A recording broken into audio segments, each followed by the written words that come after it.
The idea of training a muscle more than once a week has actually been a really complicated topic in the bodybuilding world. Hey everybody, it's Jason Blaha here. I thought I would chat with you guys and gals a little bit about this today.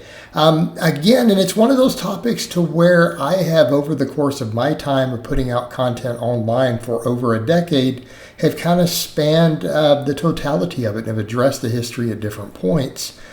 Because when I first got into lifting, we had gone away from the old history, and everyone always did body part splits, training a muscle once a week. That was considered the norm. That is how people trained. That is what's promoted in the magazines. That's how all the pro bodybuilders trained. You had all the Menzer stuff talking about overtraining and low frequency and heavy duty and the Dorian Yates era, right? All of that. We just come out of the tail end of that. Now, historically, back in the 40s, 50s, even the 60s, everyone trained full body. They didn't do splits. Everything got trained usually 3 days a week. So guys were literally squatting and bench pressing 3 days a week. Okay, when you go back and look at, say, historic stuff like Reg Park, he had people squatting, benching, and deadlifting 3 days a week on full body programs. That wasn't even powerlifting. Like, powerlifting as a sport didn't even exist in the current format. So we need to look at that and realize this is what was being done all the way back then. The big barbell movements, and then he had them doing rows and pull-ups and all sorts of stuff in there added in. This was like one of the first really well written out programs. It was like Reg Park's 5x5. You go back and look at those guys from the 50s. Those were really, really common. In fact, you used to see even Leroy Colbert, before he passed, rest in peace. He was even on YouTube back when I was first on. As a really old guy, and then he passed he was old. He was like from that era, from the 50s. And he's like, yeah, we all did full body every other day. He's like, we said, it wasn't always 3 days a week. It was a 1 day on, 1 day off. And we did like 3 sets of 10 on everything. When you could do 3 sets of 10, you increased the weight. Okay. And by the way, he was crazy jacked. He always claimed to be lifetime natural. And considering the era he came from, it's actually possible that he really was. Right? It was. I'm not saying 100% chance, but he might have actually been telling the truth. It's very possible.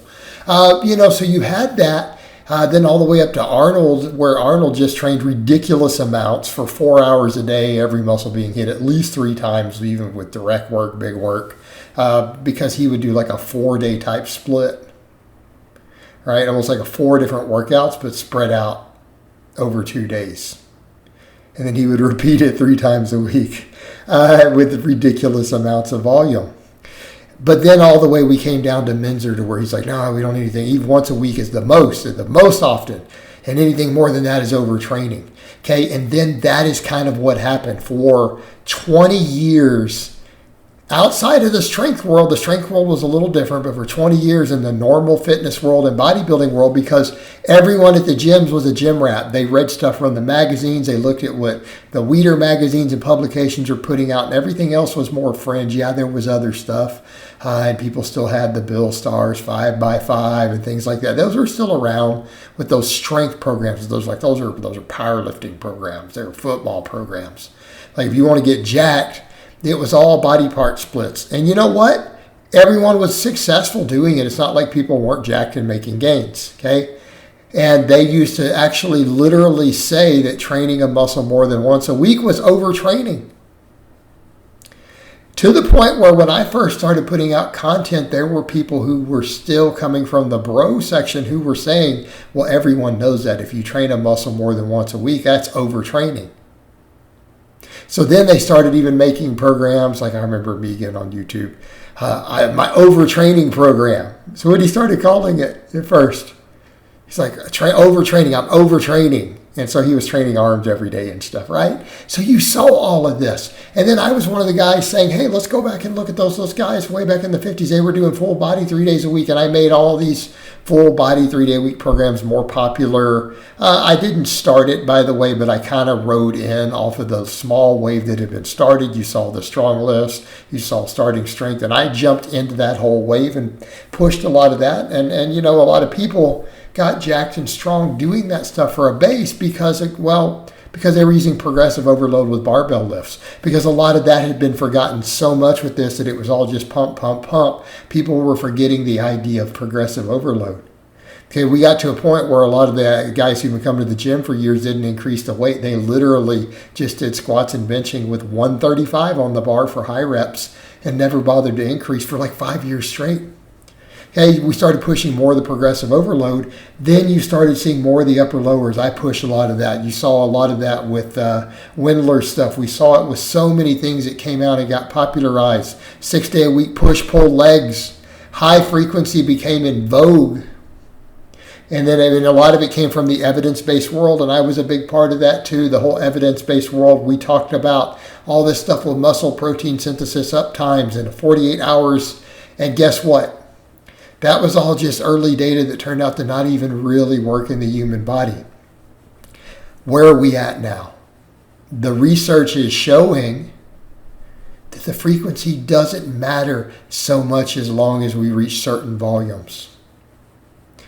And here's the thing. We're seeing guys who train 6 days a week who are crazy jacked. We're seeing guys who train 3 days a week who are crazy jacked. And I've watched the whole pattern for 25 years. I've watched it for 25 years. And you know what? I even remember guys back in the day, one of the most jacked guys I ever knew only trained 3 days a week on a split, 3-day split. Every muscle got hit once a week. He worked out for an hour 3 times a week. Had a better physique than I do now, and he was like 40 years old at the time. I thought he was old. Like, how's this old guy look like that? Right? But where are we at now? We're realizing that the body part splits work just fine. They were never a problem. The muscle protein synthesis thing hasn't panned out because of what really turns out. A lot of times, even with the higher frequency, we're not recovered enough session to session to actualize the real benefits anyway. So it turns out people don't make any more gains. It's just a personal choice. It's what training style do you want to utilize? And I've coached people training muscle groups twice a week, once a week, all of it. Seen phenomenal gains on all of them. I've seen guys get crazy strong, crazy jacked, doing both of them. And I've reached a point even for me to where I'm like, you know what, training a muscle once a week is fine. It worked for a long time. We know how to program it. I'd still do some people on upper lowers for a day if that's really what they want to do. But you know what? At the end of the day, what ultimately matters is are we recovering? Are we getting sufficient stimulus? Is our programming good? Is our training good? Are we recovering? What do our weekly and monthly volumes look like? How high a quality of our sets? And how's our recovery? And quite frankly, people can train muscles once a week and do amazingly well. They can train them twice a week and do amazingly well. And in a few cases, some people can get away with 3 times a week and do amazingly well. As long as those other factors are there, we don't have to be particularly dogmatic about it.